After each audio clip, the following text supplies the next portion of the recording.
Okay, if you've completed column Y by setting production targets for the year on a daily basis, we can start booking our fabric from overseas. The first thing I need you to do is hide a few columns, otherwise it gets a little bit clunky. So highlight from X to P and hide those columns, and also from N to L. We'll hide those so I can clearly see international shipments, distribution, manufacturing without needing to scroll across. Now the driver for this exercise is column O, the fabric in the warehouse, and the rule is you can't have negative fabric. So we have to stock up with fabric to turn that 5,750 into a positive. Given we have a negative stock on Tuesday the 8th of January, we're going to see if there's any ships arriving on the 7th of January. So if you go to your calculator and type in 7th of January, you'll note that there are no ships arriving, so we have to revert to the more expensive form of transport, which is aircraft, and type in the 7th here, and we get two flights coming in, Qantas and FedEx, and we're going to go with Federal Express because of the quantity of units arriving. So what's dictating our decision at this point is scarcity of fabric. Regardless of price, we'll book the FedEx flight. So what we want to note is, well, let's go back to this one, and in column C, the first thing it wants is the transport company, so put in FedEx.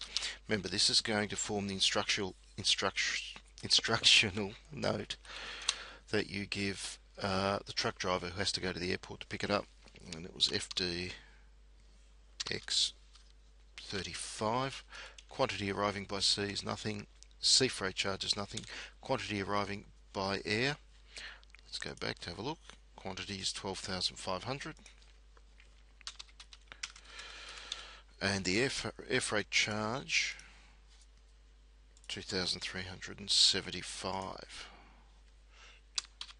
Now everyone's got different prices, and yours is going to be much more expensive than that.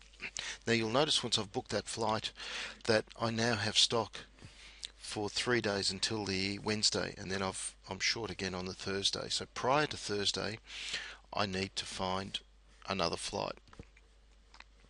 And just to be safe, I'll book something on the 8th. So back to the calculator, type in the 8th when you want to pick up the fabric, and now there's a Qantas flight arriving with 2,500 units. So I'll book that one.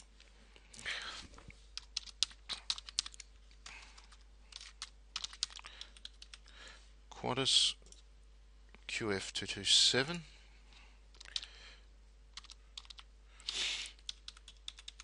$2,500. Now the problem and the advantage with Qantas is that it doesn't carry much cargo, only 2,500 units, but it's a daily flight. So it's perfect for utility, but not so good for capacity. And $5,000, and a bit of a rip-off when it comes to price as well. So we booked that one in. And as you'll note, we're still short on Thursday, but not short by much. So the objective is to complete a booking for each line, but you'll be glad to know not until the end of the year. If we go to our C calculator and just type in the 30th of January, it should start to illustrate when the first ships do arrive. So basically the first 2 weeks there are no ships.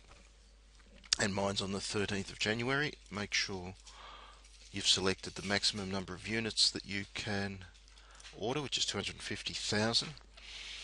And I'm going to book this Bond Express or Hapag-Lloyd for 25th of January. Go down to the 25th. Hapag-Lloyd, the voyage number is HL79.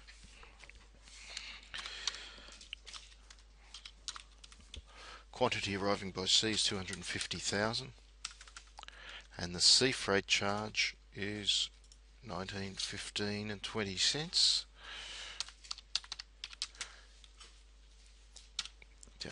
Now if we look, Now, if we look in our warehouse, you'll note that we're negative stock because we haven't completed the aircraft, but we have sufficient stock because we've into ordered an entire shipment. And we keep scrolling down, you'll notice the stock level starts to get lower and lower until there. Monday the 8th of April is when we run out of stock. So that's the trigger in which we need to ring up the transport company again and book some more fabric. And arriving on Monday the 8th is too late, so the absolute latest is Friday the 5th of April. So I'll go back to my calculator, 5th of the 4th, book it in, and now there's plenty of ships.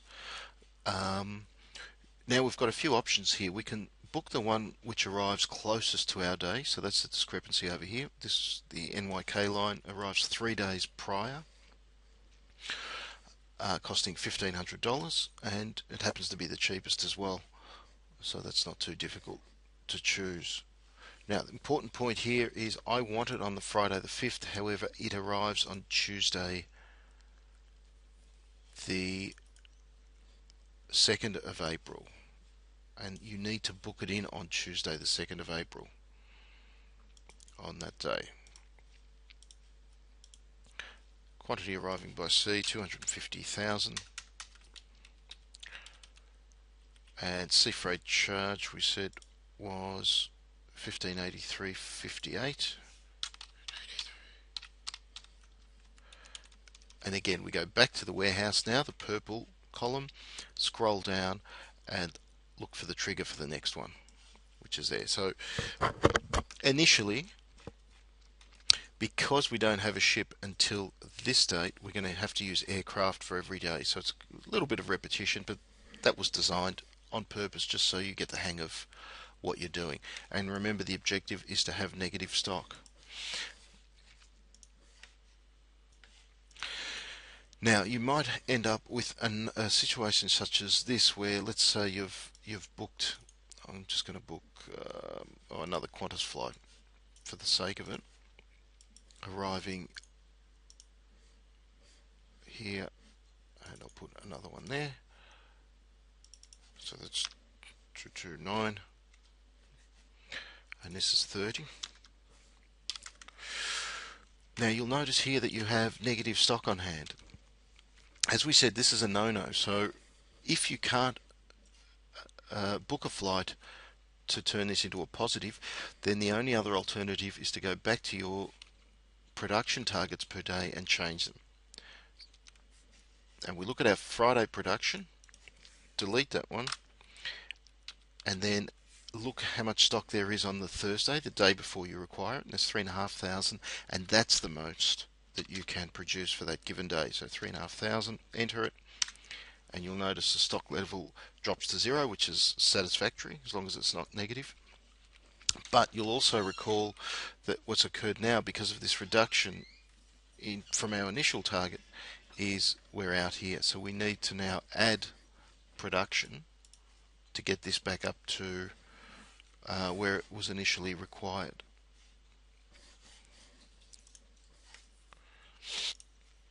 And we can do that by going here. January we required 92,000 units, and we're at 89,750. So you start adding numbers here, or increasing it, and preferably after the ship arrives. So if ship arrives on the Friday, we might start making this 6,000, and this one another 4, another 6 will do it. No, it's 92,000, wasn't it? And we're there. So there's a little bit of toing and froing, and that's the objective of the exercise. Order what you can, and what you can't, go back and change the production expectations at the other end of the supply chain.